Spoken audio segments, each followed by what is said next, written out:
Oke, kita lanjutkan ya. Ini Anda masih ingat ini, yang ini ya. Yang ini itu demikian penting. Jadi sebagian besar teori sebagian besar soal-soal itu akan bentuknya seperti ini, sebagian besar ya. Jadi saya bilang sebagian besar kamu akan misalkan suatu fungsi itu sama dengan U gitu ya. Ya, seperti itu. Ini saya kasih contoh yang ini. Saya kasih contoh yang mau yang mana yang gampang. Ini dia. Ya. Ini kalau disuruh nyari antiturunan dari fungsinya. Jadi ini fungsinya kan ini. Ini fungsinya. Tolong carikan antiturunannya. Carikan f besarnya. Ini f kecilnya ini.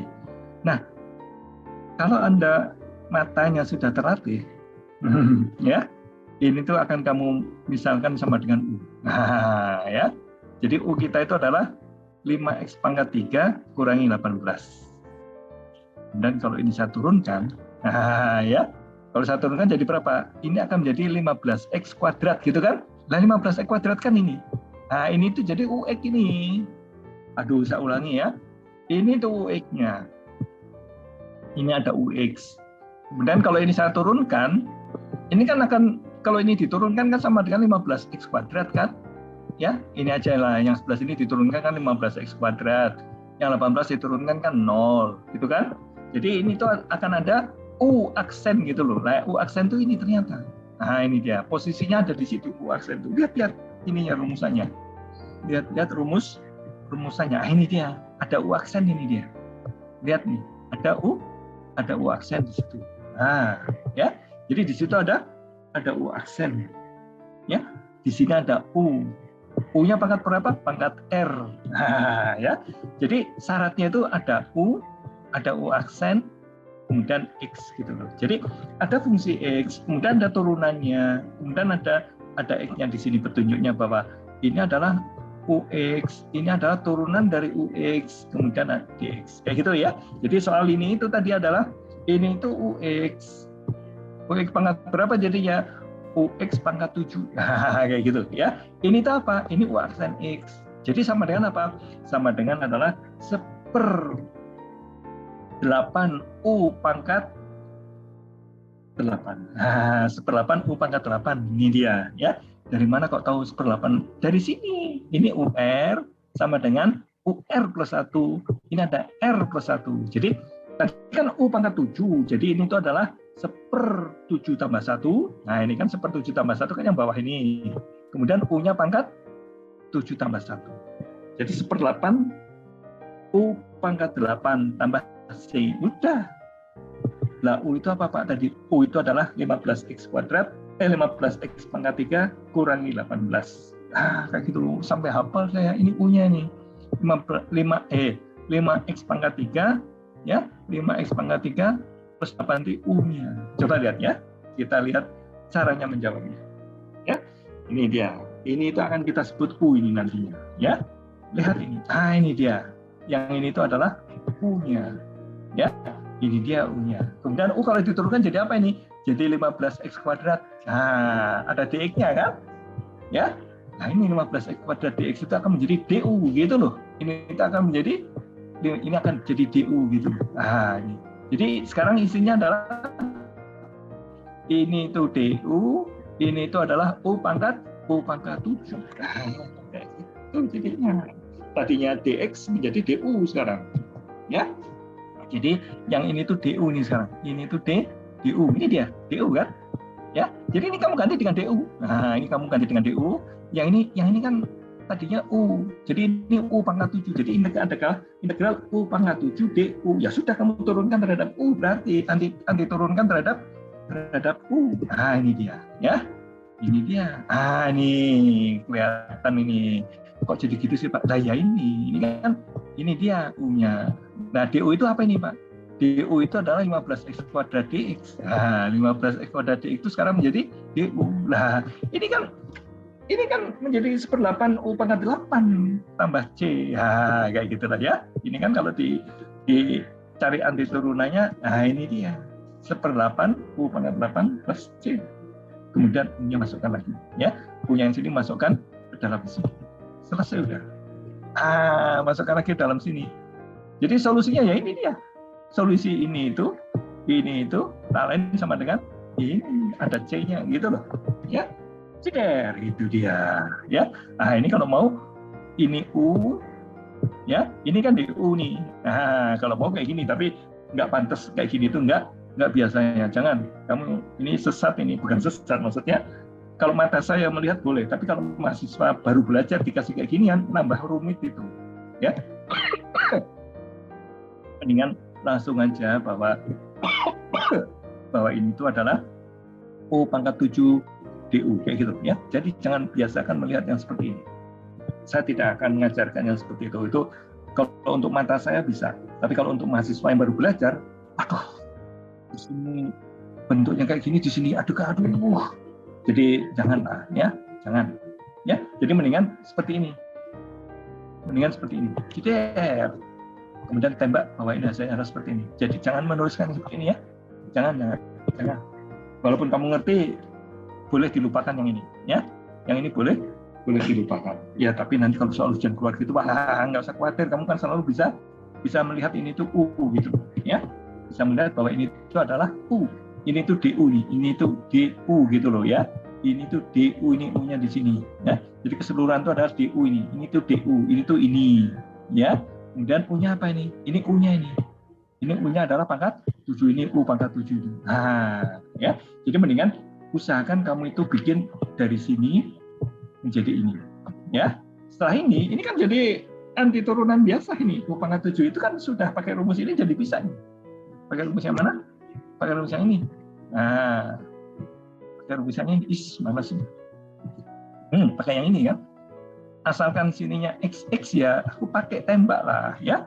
Jadi di sininya itu pokoknya ini ada fungsi, oke. Disuruh anti turunnya terhadap apa? Terhadap X. Oke, saya carikan. Nah, ya. Di sini juga kayak gitu. Ini ada fungsi di anti turunkan terhadap apa? Terhadap U. Ini ada U, ya sudah, saya tembak aja dengan ini, ceder, kayak gitu. Ya. Oke, jadi mata harus jeli kapan Anda akan menuliskan U. Ini latihan lagi ya. Saya pilihkan yang tidak ada jawabannya nih. Jadi mencongak nih, ya. Yang ini, nah ini dia, ya. Ini nggak ada jawabannya nih. Kalian sudah tak klik, saya harus minta Pak Warsoma untuk lihat jawabannya. Tapi lihat ini sebentar lagi ya. Ini ada sin pangkat 10x cos x dx. Saya akan ambil U-nya itu adalah sin x. Nanti kan ini menjadi U pangkat 10 ini. Nah ininya itu apa? Cos x. Cos x itu kan turunan dari DU gitu loh. Cos x dx itu adalah turunan dari DU. U-nya apa tadi? Sin x. Oh, U sama dengan sin x. Jadi DU dx sama dengan apa? Cos x. Jadi DU sama dengan cos x dx. Nah, cos x dx itu DU. Jadi ini itu adalah U pangkat 10 DU. Nah, gampang kan? Ini soal maha gampang. Ya, ini soal maha gampang. Ini juga mata kita harus terlatih aja untuk melihat. Ya, di dalam sini itu ada 2t kuadrat min 1. Itu akan saya ambil sebagai U-nya. Kalau diturunkan jadi berapa? Jadi 4t. 4t. Nah, di sini kok ada 3t, Pak? Ya, ini kan kalau ini U, ini kan DU/dt, jadi sama berapa kalau itu U? Aduh. Kita pakai inilah ya. 3T, oke. Pakai ini aja.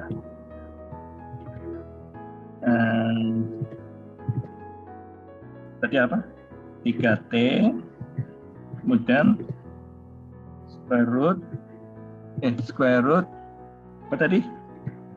2T kuadrat ya? 2t kuadrat min 1. 2t kuadrat min 1.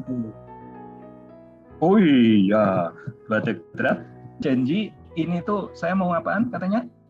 Saya janji bahwa U kita itu, ya, U kita itu sama dengan apa? Yang bagian dalaman ini. Nah, ini dia. Ya, yang bagian dalam ini itu adalah 2t kuadrat. 2t kuadrat. Kok 2t kok kayak gitu sih? 2t kuadrat kurang 1. Nah, jadi ini DU/dt sama dengan gimana nih? Ya, DU/dt sama dengan 4t. Nah, 4t. Jadi ini kalau pakai ini itu akan menjadi DU sama dengan apa jadinya? DU sama dengan 4T dt. Nah, 4T dt. Di sini ada apa? Oh, ini harus ada dt dong, ya. Di sini ada 3T dt, Pak. Nggak ada 4T, Pak. Aduh, gimana dong? Supaya jadi 4T. Ya gampang. 3T dt supaya ini menjadi 3T dt gimana, Pak? Oh, ya gampang. Ya, gampang sekali. Jadi ini itu 4T dt ini ya tinggal saya kalikan aja. Saya kalikan dengan 3/3. Ya, saya kalikan dengan 3/3 sama dengan apa ini? Sama dengan apa coba? Sama dengan 3-nya itu akan saya gantikan 4T, terus yang ini akan jadi 4/3 kan? Ya, jadi ini akan menjadi 3T dt gitu kan, sesuai permintaan ini kan. Tapi saya harus menuliskan 4-nya kan tukar dengan ini, jadi ini harus dikalikan dengan 4/3 ya. Jadi ini harus dikalikan dengan 4/3 ya.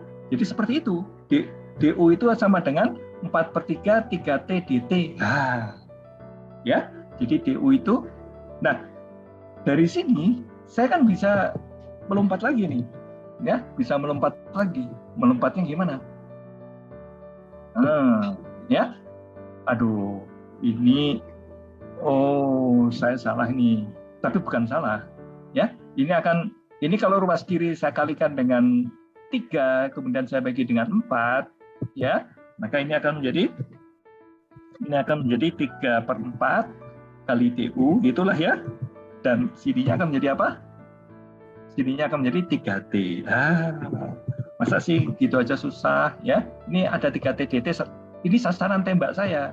Ini sasaran tembak dari mana? Dari sini. 3T dt. Ya. Jadi ini sasaran tembak saya itu ini. Saya ingin mengucilkan ini. Nah, 4/3-nya kan harus dipindahin ke ruas kiri gitu kan ya? Ruas kirinya kan DU nih.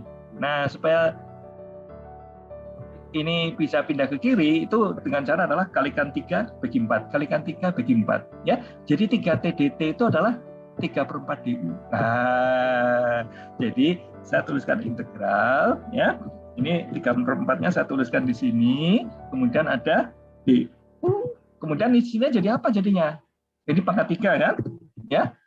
Oh, pangkat 3 itu adalah square root ya. Ini square root U gitu kan ya. Sininya 3. Nah, ini kan jadi gampang integral kayak apa? Mencari anti turunan seperti ini ya. Ini 3/4.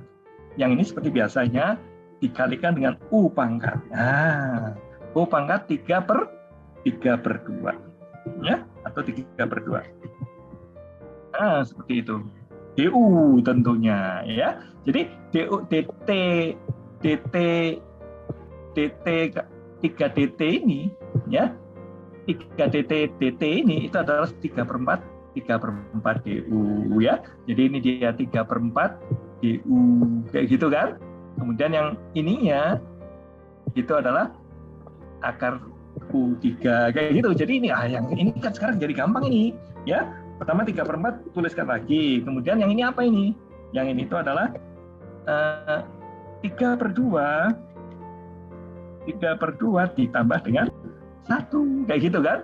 Atasnya jadi gimana? Atasnya juga U pangkat 3/2 tambah 1 juga. Nah, ya. Kalau sudah ini solusinya jadi gampang. Sudah selesai udah. Ya, tinggal U-nya dimasukkan. Ya Pak, itu masih belum selesai kayaknya Pak. Ini 3/2 itu kan 1,5 ditambah 1 kan 2,5. 1/2 itu kan 1/5/2. Jadi ini 2/5 ini ya. Jadi di sini ada 3/4, kemudian ada 2/5 gitu kan ya. Mana sih 2/5? Ini.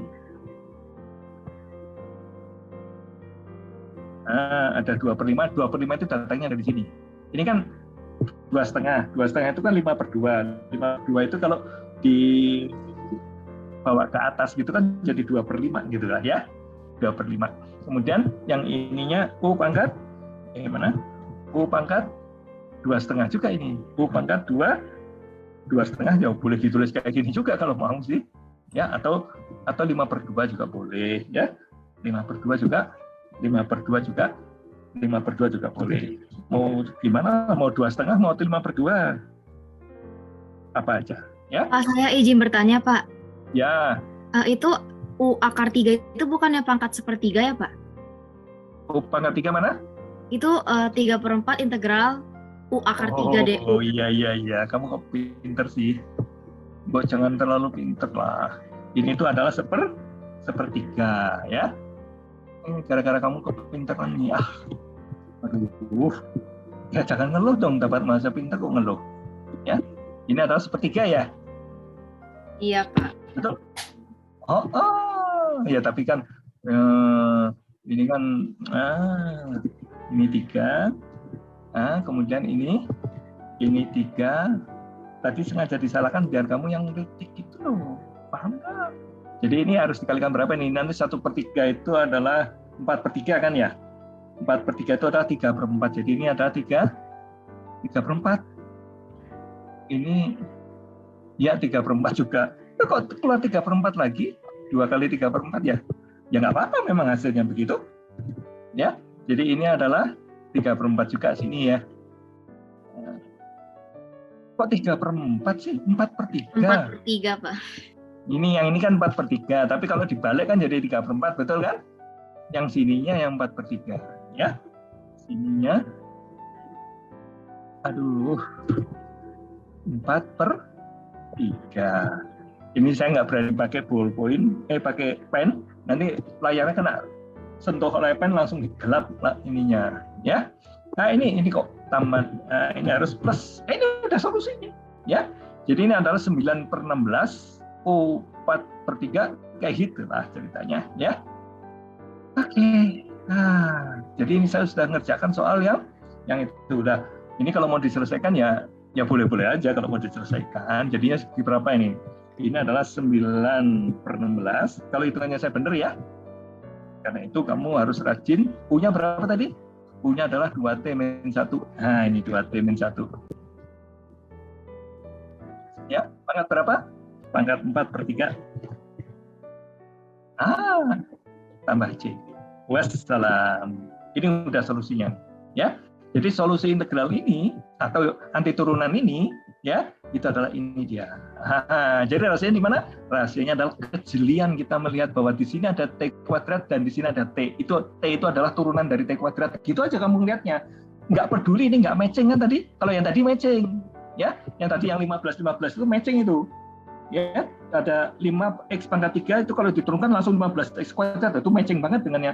Kalau di sini pokoknya di sini ada T dt, itu pasti akan matchingnya dengan T kuadrat. Depannya berapa nggak peduli. Ini kalau ganti 20 gimana Pak? Coba ganti 20. Kalau itu 200 gimana Pak? Ganti 200. Kalau itu sama dengan 21 ya ganti aja dengan 21. Nggak khawatir saya. Kayak gitu ya. Ganti dengan 3 juga boleh. Ya. 3 T kuadrat nanti kan kalau itu kan jadi 6. Nah di sini cuma 3 Pak. Ya kalikan 2. Kalikan 2 bagi 2. Kayak gitu kan. Jadi nanti harus kalikan setengah. Jadi ininya nanti akan setengah. Nah kayak gitu loh. Kalau di sini adalah 3 gitu loh. Ya, kalau di sini kan 3 kan menjadi 6T gitu kan. Padahal di sini aku punya 3T, Pak. Nggak nyampe 6, Pak. Gimana dong? Ya kalikan 2 bagi 2 gitu loh. Nanti jadi 6T ada setengahnya. Jadi ini akan menjadi setengah kayak gitu. Ya, segampang itu. Jadi lihatnya caranya adalah lihat bahwa ini ada T, di sini ada T kuadrat. Oh, ini pasti yang T ini adalah yang U aksen itu, ya. Ini kan rumusnya. Mana? Nah, ini dia, ya. Pokoknya kamu harus mencari ada U, kalau pokoknya kamu carilah U, kalau saya turunkan itu akan menghasilkan. Nah, kalau konstantanya nggak sama, ya nanti bisa disamakan. Ya, kalau tadi menyamakannya gimana tadi? Ya saya kalikan 3 dibagi 3 atau kalikan 4 bagi 4 ketemu juga. Ya, jadi nggak usah khawatir kalau konstanta, kalau urusannya konstanta nggak usah khawatir. Ya. Urusan konstanta tidak mengkhawatirkan, ya. Jadi yang ini kan kalau diturunkan, kalau ini saya jadikan U, kalau diturunkan jadi 4T. Padahal di sini kok 3T, Pak. Lah, ini kalau mau jadikan 4 juga gampang. Saya kalikan 4, bagi dengan 4, gitu kan? Ya, tinggal ditukar jadi 3/4. Nah, ininya 4, gitu loh. Ya, itu langsung, oh, ini tuh U kuadrat ya. Kalau ini udah saya kalikan dengan 4, dibagi dengan 4, gitu loh. Ya, ini kalau saya kali 4 dengan bagi dengan 4, aduh, ini gini aja lah cara melihatnya, ya. Biar Anda punya kepastian untuk bekerja dengan, nah, ini itu atau ini kan boleh saya kalikan dengan 4/4 gitu kan, ya. Kemudian saya gini kan boleh. Dan ini itu atau ini kan aku butuhnya ini kalau diturunkan jadi 4T kan, aku butuh 4T. Oh, gampang kalau udah begini. Ini 4-nya dengan 3 ditukar aja tempatnya. Nah, ya, ditukar aja dengan ini jadi 3/4, yang di dalam sini jadi apa? Yang di dalam sini jadi 4 gitu kan? Nah, ini kalau diturunkan, yang ini tuh semua kalau diturunkan sudah jadi 4T. Nikmat sekali hidup ini. Ya. Kalau mau soalmu kamu ginikan dulu supaya mengincar ininya itu sama dengan turunannya ini, gitu loh. Ya.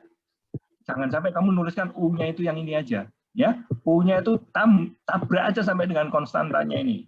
Karena kalau diturunkan kan yang konstanta tidak ngepek gitu loh. Ya.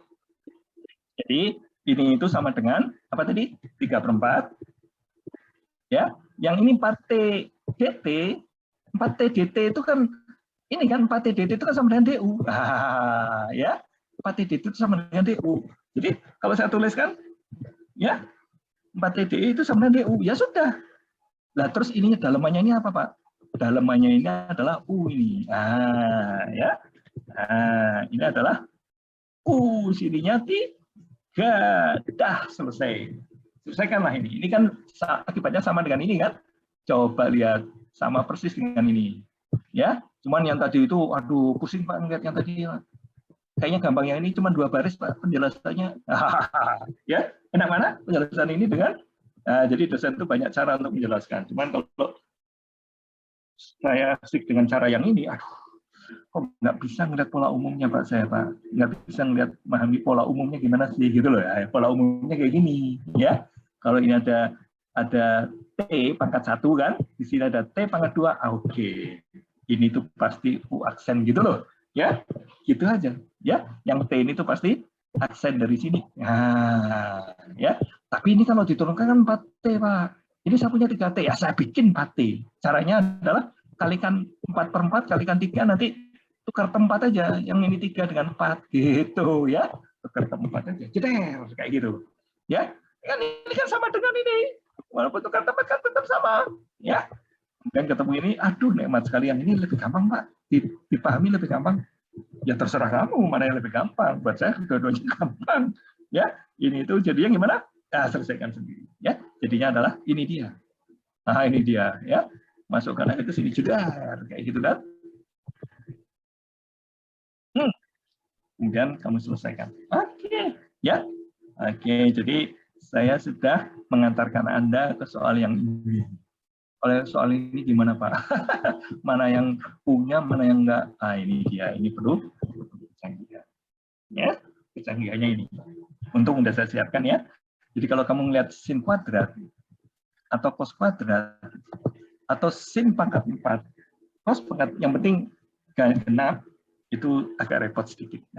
Ya tapi saya kasih tahu ya, kalau ganjil gampang sekali. Ya, misalkan ini sin pangkat 3, ya saya pisah saja sin kuadrat dengan sin x gitu kan ya. Paham ini? Kalau pangkat 3 gampang karena saya bisa yang sin kuadrat pangkat 3 itu kan tadi sin kuadrat X dikalikan sin X gitu kan ya. Nah sin kuadrat X-nya kan saya bisa menjadi 1 min cos kuadrat X. Nah 1 min cos kuadrat itu saya misalkan 1 min cos kuadrat itu akan saya misalkan yang cos X-nya itu adalah U-nya kayak gitu.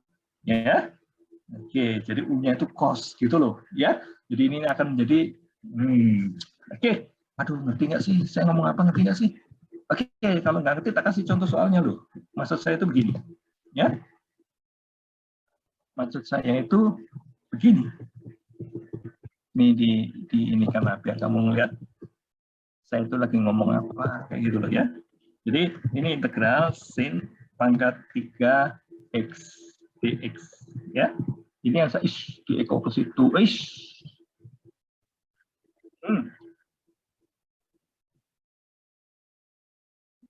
gitulah ya. Nah, ini itu tadi saya bilang kalau mencari sin pangkat ganjil itu alangkah mudahnya hidup ini, ya.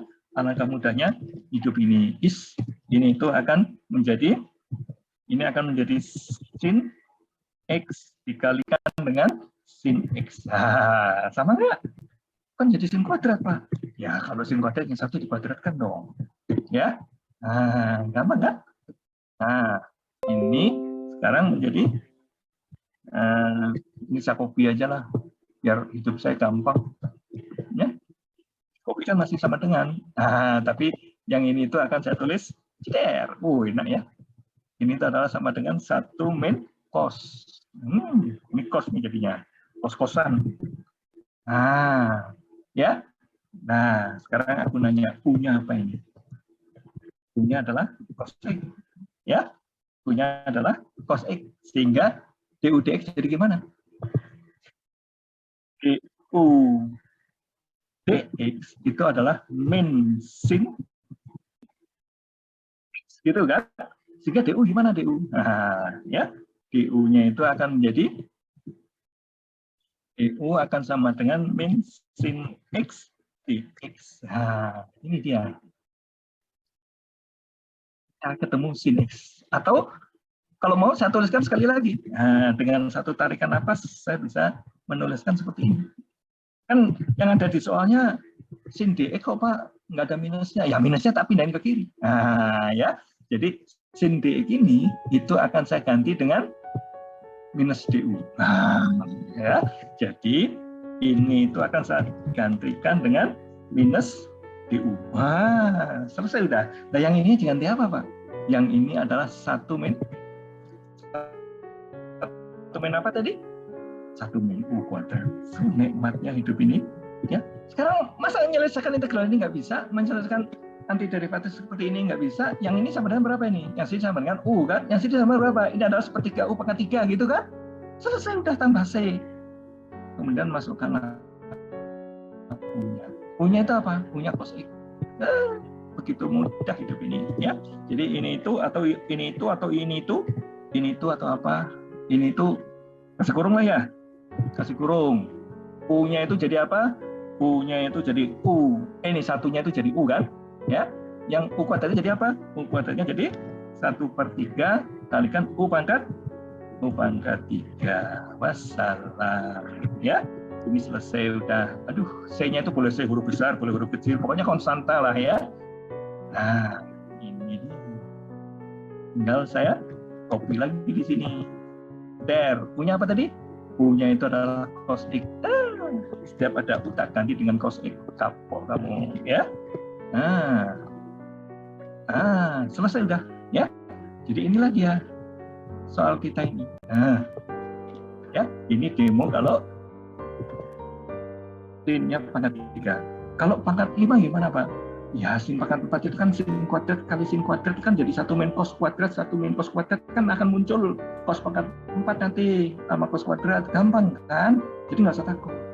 Ya, salah saya dulu itu adalah saya menghafal rumus. Ya, jadi yang saya hafalkan itu adalah sin pangkat x dx. Wah, kalau ganjil begini, kalau genap biru, jangan. Mendingan pakai u. Nah, kayak gitu ya. Sekarang saya ajarkan yang ini ya. Jadi kalau ini sin pangkat 5 gampang ya. Pangkat 5 gampang karena ini akan saya, yang penting saya pisahkan ini dulu. Ceder kayak gitu loh. Yang sini kan jadi sin pangkat 4 kan. Sin pangkat 4 itu kan sama dengan sin kuadrat kalikan sin kuadrat. Nanti 1 min cos x, 1 min cos x gitu kan 2 kali.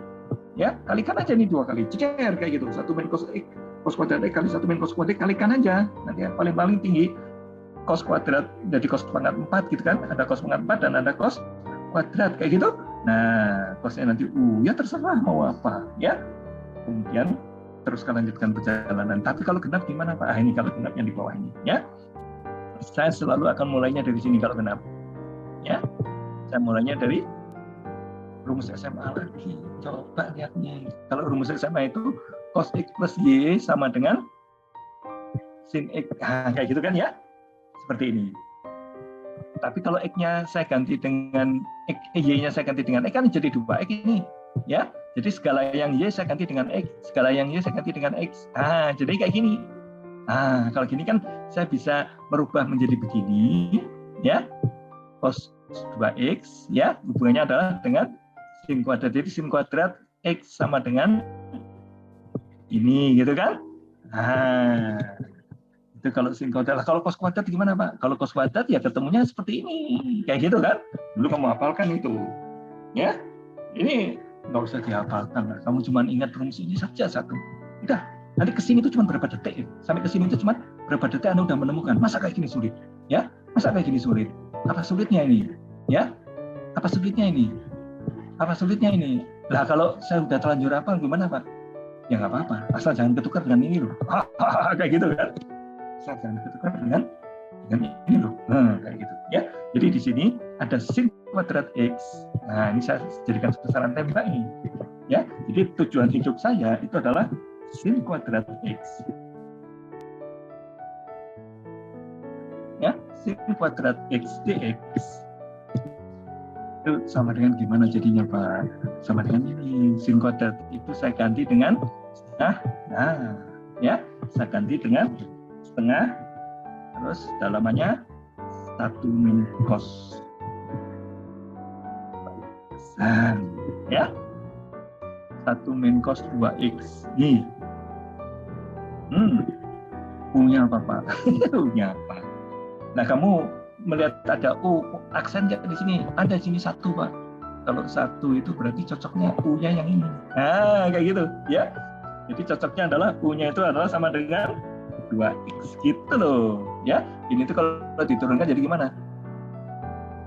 Kalau diturunkan ini du per dx ya, sama dengan 2 dx. Nah, kayak gitu ya. Yang pertama-tama nih du dx dulu lah ya. Pertama-tama ini adalah du per dx sama dengan 2. Nah, ini 2 ini sama dengan apa? 2 ini sama ini du sama dengan 2 dx. Nah, ya. Pak, nah di sini kita punyanya setengah kok Pak, bukan 2 Pak. Gimana supaya setengah? Supaya setengah ya, tak alangkah mudahnya supaya setengah. Ya, alangkah mudahnya supaya setengah ya, setengah per setengah. Nah, kayak gitu ya. Setengah per setengah. Nah, ya. Kalau Anda dengan kecepatan tinggi bisa nggak ini itu saya tuliskan menjadi 4 kali setengah.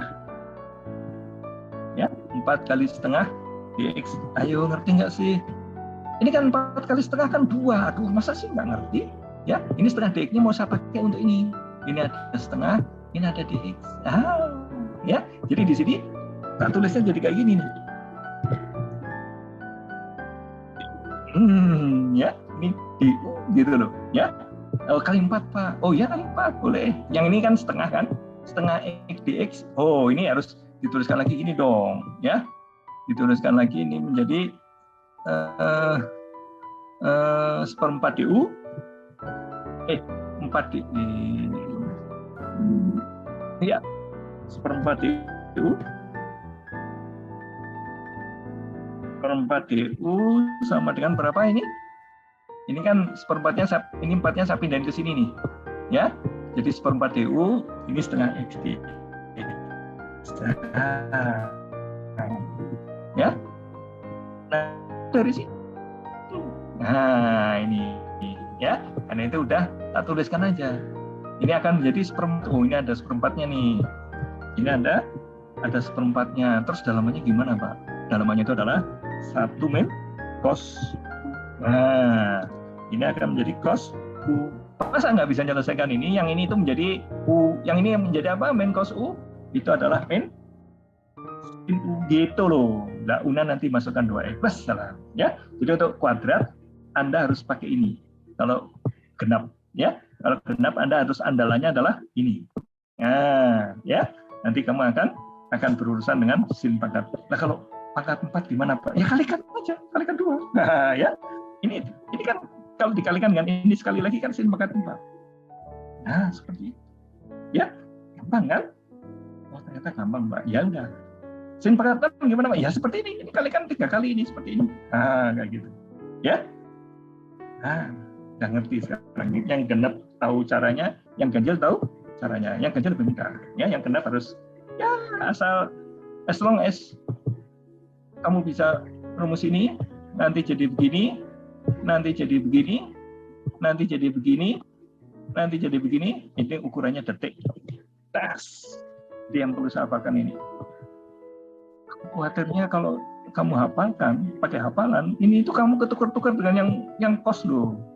Yang cos kuadrat X gitu loh. Ya, jangan dihafalkan. Turunkan sedikit tanganmu, bekerja sedikit lah. Ini kan ini, gitu loh. Masa sih nggak ngerti? Cos itu saya ganti dengan sin gitu loh. Supaya gabung dengan sini, sehingga adanya cuma sin aja gitu. Sin kuadratnya itu saya jadikan sini. Gampang, ya. Itu cita-citanya. Nah kalau mau cos gimana Pak? Kalau mau cos yang sinusnya saya ganti dengan cos. Nah ini dia, ya lihat nih. Kalau yang cos sinusnya saya ganti dengan 1 min cos. Tuh kenanya cos kuadrat, ya. Jangan dihafal. Ya, misalkan ukuran detik aku bisa nyampe ke sini. Ya, ukuran detik aku bisa nyampe ke sini. Ukuran detik aku bisa nyampe ke sini tanpa hafalan. Oh, kayak gitu loh. Jadi ketika ujian tuh pede, tidak kamu semalaman ngapalin ini, ganggu aja tuh. Kamu ini harus dihafal-hafalin lagi pelajaran SMA, ya. Yang biar jangan lupa Pak, dihafalkan lagi. Semalaman kerjanya ngapalin. Ketika besok kamu udah lelah kan, nggak bisa ngerjain soal karena kepala lelah kayak gitu. Ya, pasti nggak bisa.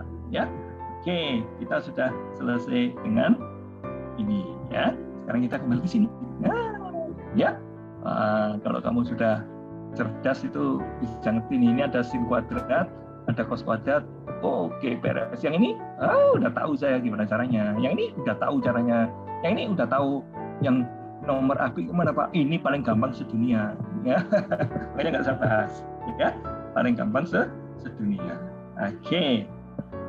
Kita lanjutkan sekarang dengan persamaan differential equation. Inilah yang akan menggambarkan koleksi dari lintasan-lintasan tadi, itu disebut persamaan diferensial. Koleksinya itu tadi, tapi dikemas dalam bentuk satu persamaan.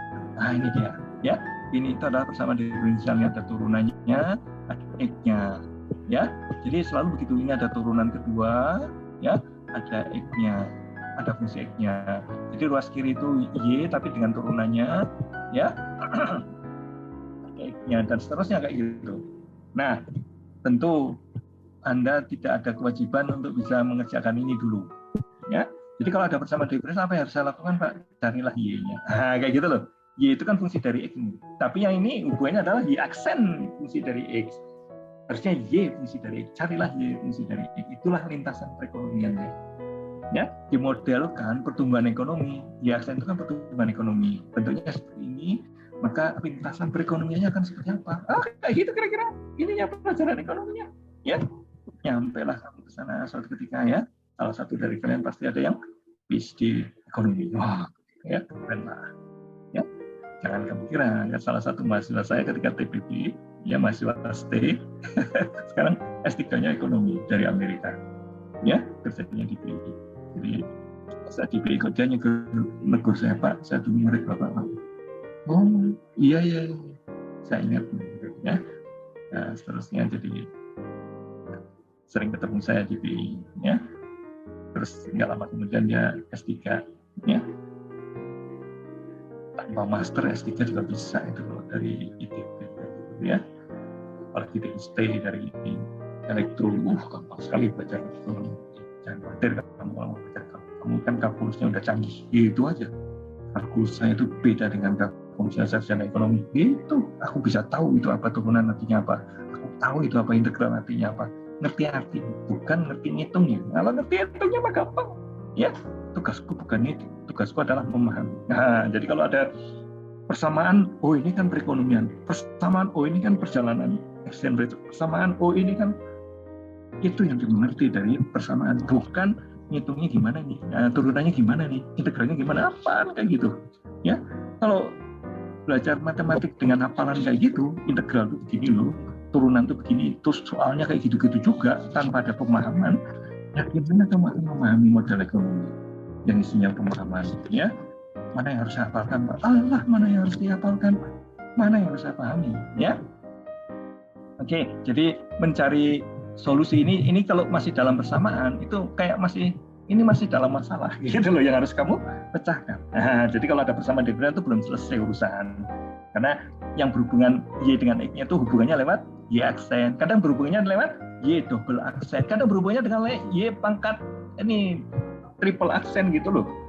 Ya, yang penting ya berhubungan dengan X cuma lewat turunan ke-1, ke-2, ke-3 begitulah.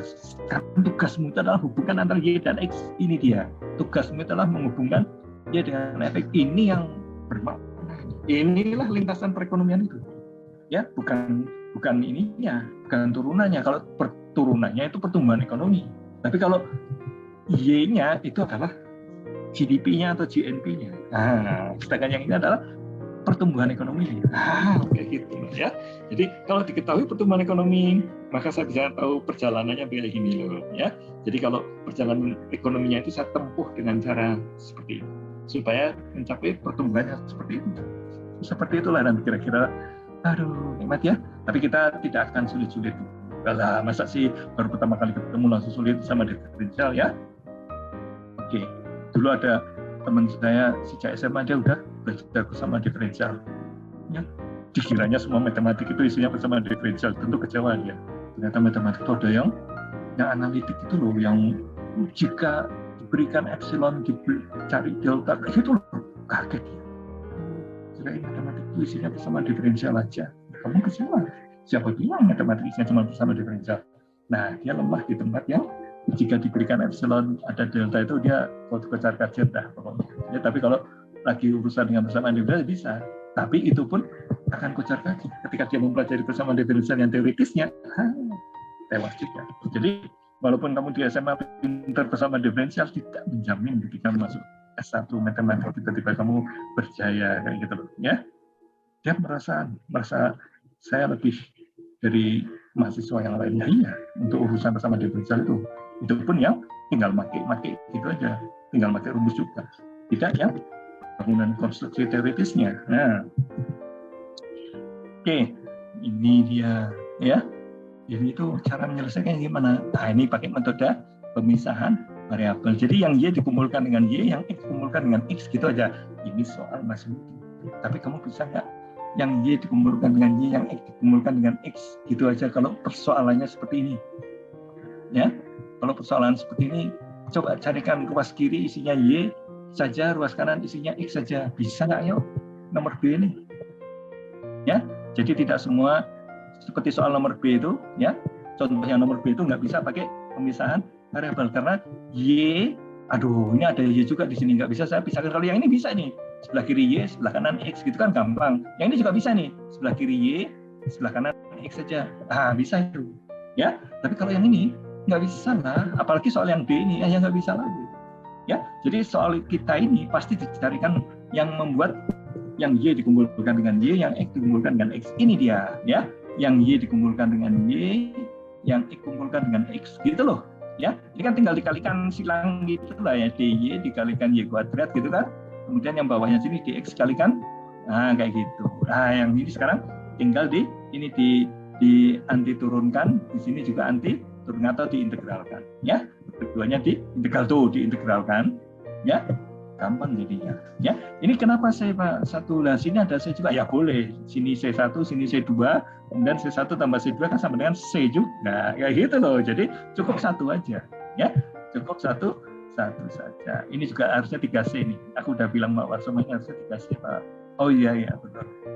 Ya, ini akan terkait ya, ini 3C kan muncul yang benernya ini. Jadi C-nya ketemu sepertiga itu kalau dikasih tahu. Nah, ini perekonomian sekarang itu adalah GDP-nya adalah 1.000 triliun. Kayak gitu kan? 1.000 triliun itu berapa Pak? Nggak tahu lah pokoknya. Ya, misalkan, tolong carikan persamaan diferensial solusi khususnya. Solusi khusus itu berarti dicari C-nya. Kalau sudah ketemu C-nya ya sudah selesai urusan. Ya, ini dia. Ya, C-nya udah diganti Ini kan 3C kan tadinya, 3C diganti 1. Jadi tidak ada konstanta lagi udah kalau solusi khusus. Seperti itu persamaan diferensial. Gampang ya? Nah ini, sebuah solusi persamaan masih memuat konstanta disebut solusi umum. Tapi kalau sudah memenuhi kondisi tertentu itu biasanya initial condition namanya. Ya, jadi ada terminal condition. Terminal itu kan bisa terminal di waktu awal periode atau terminal di akhir periode, ujung-ujungnya lah pokoknya. Terminal itu ujung lah, ya. Ujungnya bisa ujung di awal periode atau di ujung di akhir periode, ya. Jadi kalau ada terminal condition atau initial condition atau ada kondisi akhir atau end condition gitulah ya, bahasanya apa aja, itu akan menghasilkan solusi khusus seperti ini, ya. Oke. Nah ini dia. Ini persamaan diferensial nantinya ini soal ini. Kamu baca sendiri ya, atau mau dibacain? Gaya tarik yang bekerja pada sebuah benda bermassa S. Waduh, bukan fisika Pak. Berjarak S dari pusat bumi. Aduh, ini kan fisika Pak. Ya, ini G gravitasinya, R jari-jari buminya. Rumusnya adalah seperti ini. Ya, gaya tarik yang bekerja pada benda massa berjarak ya. Jadi ini F itu kan sama dengan M kali A gitu kan ya. Nah ini A-nya jadinya M kali A gitu kan. M kali A dibagi jari-jari kayak gitu kan, dibagi jarak kayak gitu loh ya. M kali A dikalikan dengan jarak. R-nya itu jarak antara permukaan bumi sampai ke inti bumi itu R ya. Ini jari-jari bumi namanya ya. Jarak dari kulit bumi sampai ke inti bumi itu namanya R. Oke. Ya ini dari fisika ini, ya. Tapi kita akan melihatnya ini nanti sebagai persamaan diferensial. Gimana caranya? Nah ini dia. F sama dengan MA. M itu adalah dV dt. Jadi M dV ds ds dt, ya. Jadi dV ds dV kayak gitu, ya. Nah dV ds ini kecepatan diturunkan lagi, ya. Itu kan jadi percepatan kan nantinya, ya. Oke. Jadi M dV ini M dVds itu apa tadi? dVds. Oh, ini keseluruhan tuh ini kan. Ini satu hal, ya. Ini satu hal. Ruas kiri ini satu hal. Yang ini kan ruas kanan itu satu hal yang lain dapat dari sini, ya kan? Sama-sama F kan. Ini F. Kalau nempuh perjalanan itu perjalanannya sampai sini. Ya itu saya ambil alih ke sini nih. Ini F kan. Tapi ini F juga Pak. Iya F juga. Oke, ya. Sekarang ketemu hubungan antara dV dengan ds. Nah, ya. Jadi hubungan antara kecepatan dengan jaraknya. Nah, kayak gitu. Ya. Jadi kalau kecepatan awalnya V0, nyampe mana dia perjalanan benda yang meluncur itu? Apakah dia bisa lepas dari bumi? Nah, sekarang diperlukan sebuah benda untuk lepas dari gaya tarik bumi. Nah, ini. Ya. Jadi ini dV, ini ds. Jadi Anda lihat ya, saksikan ya, ini persamaan diferensial ini. Ya, ini persamaan diferensial. Ya, ini biasanya dx gitu kan ya. Cuman y-nya sekarang adalah v, x-nya itu adalah s gitu. Ya. Nah, sekarang ini pakai pemisahan variabel. Ya, yang v dengan v sendiri, yang s dengan s sendiri. Ini yang s dengan s sendiri. Ya, sehingga ini yang v dv bisa diselesaikan, yang s ds juga bisa selesaikan. Yang kanan ini kalau diselesaikan menjadi seperti ini, ya. Yang kiri kalau diselesaikan menjadi seperti ini. Sekarang kondisi awal V sama dengan V0 saat S sama dengan R. Ya, S-nya itu kan posisi bumi, posisi benda. Kalau sama dengan R berarti di bendanya itu masih ngeletak di tanah gitu loh, ya. Bendanya masih ngeletak di tanah. Kalau S-nya sama dengan R, inilah initial condition-nya, ya. Jadi ketika dia dilepaskan dari tanah, gimana cara melepaskan dari tanah? Pakai roket, gitu loh. Roketnya harus gimana Pak? Pakai roket yang meluncur dengan kecepatan sekian. Harus dikasih force sekian, nanti roketnya akan bergerak kan, gitu kan?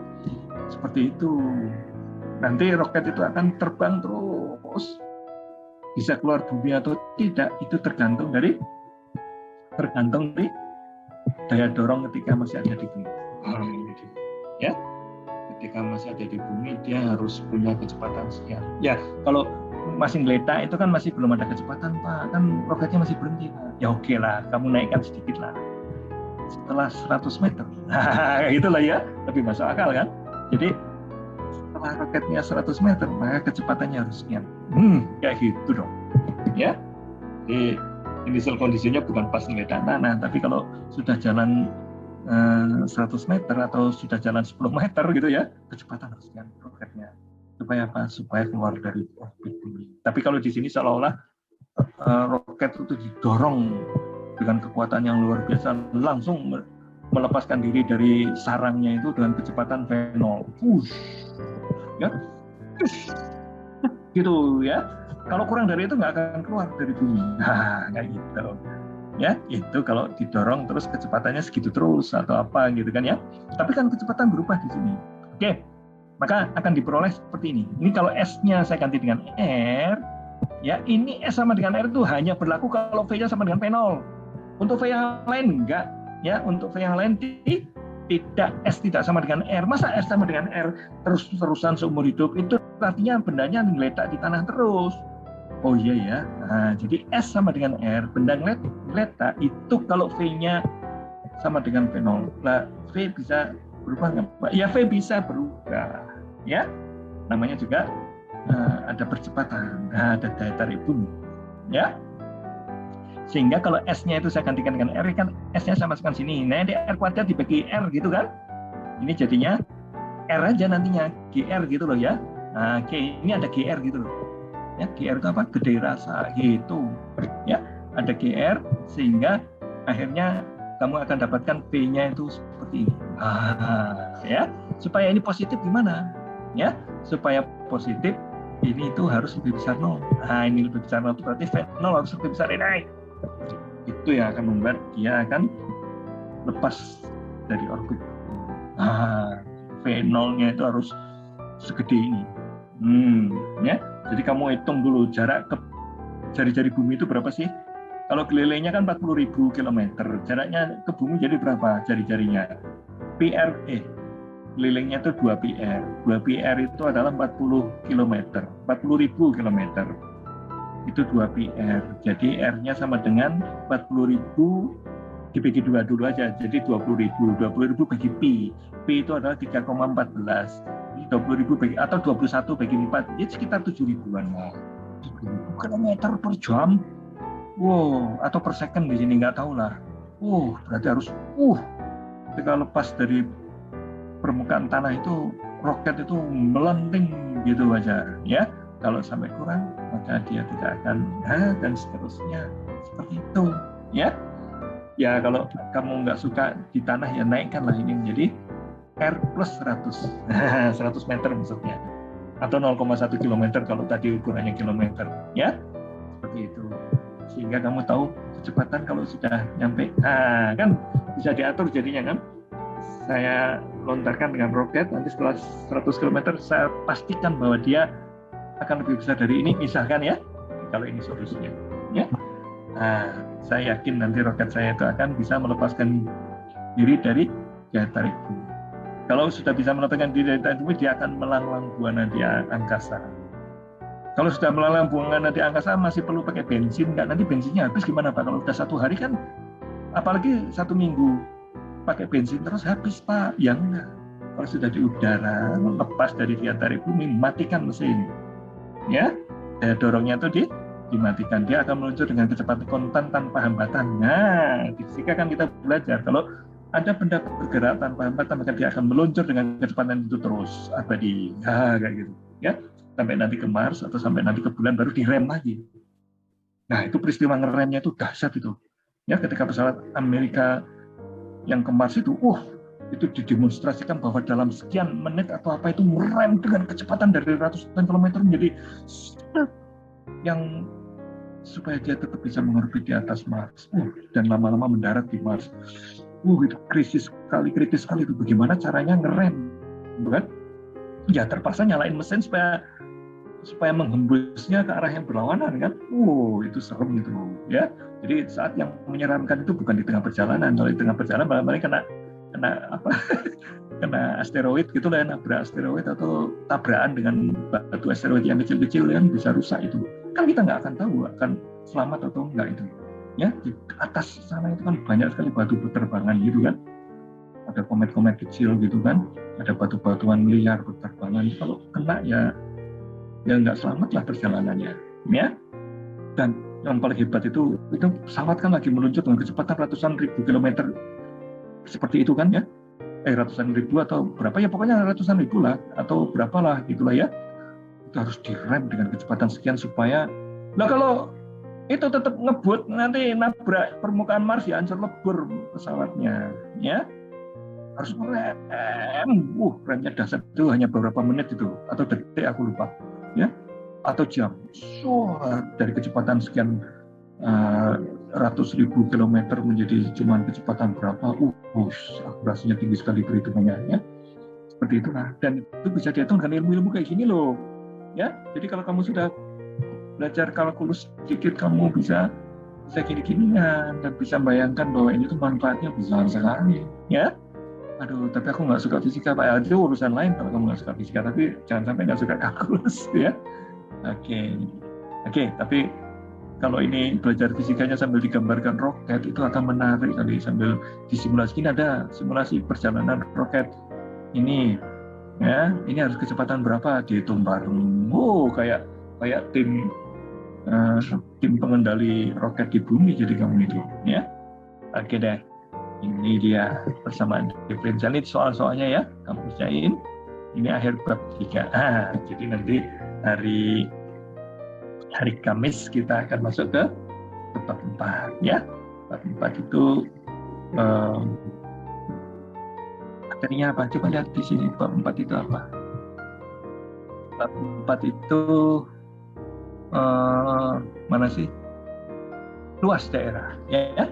Jadi kita barusan belajar ini dia, ya. Belajar anti turunan dengan persamaan diferensial. Kita akan belajar luas daerah. Kita sekarang ada di minggu 9 kan, ini tanggalnya nih.